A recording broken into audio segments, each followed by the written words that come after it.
DuPont for decades dumped cleaning solvents on the ground when they were doing their gunpowder and ammunition manufacturing.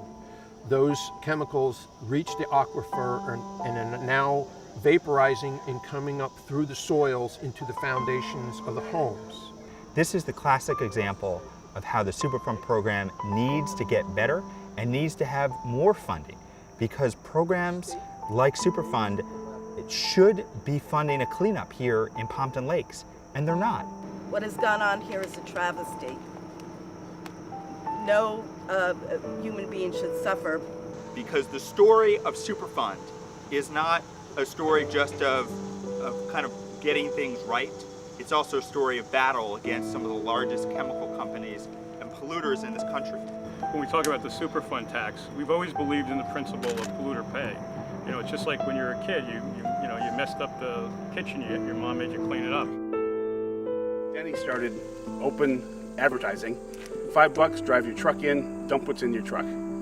That included septic waste, industrial waste from battery manufacturers around here. Anything back in the 50s and 60s that you wanted out of sight and out of mind, it got thrown here. This is the Highlands, where all of our water is stored underground, and it comes out to fill the streams, to fill the lakes. People pump it out to drink. With the cracks that the water lives in below us, it can migrate easily. So by leaving it here and not treating it and not going and trying to find some way to remove it completely, we have the possibility of it spreading elsewhere within the region. For anybody to want to regress and not do what's right when human life is at risk, it's morally wrong. A lot of the residents are still dealing with cancers.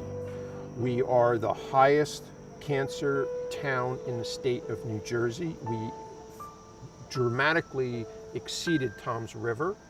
We have 540 homes in the plume.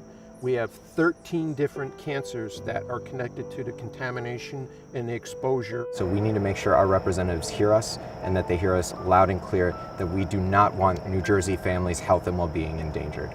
Really, this is kind of a preemptive message that we understand the Congressman knows about the Superfund program, he knows about its impacts, and we need him to be a leader to ensure that there's full funding for the EPA, full funding for Superfund, and to go beyond that, because we know that without the necessary funding, sites, and we'll see this once the record decision comes out, that we're not going to see the speed in a cleanup and the thoroughness of a cleanup if the funding is not there.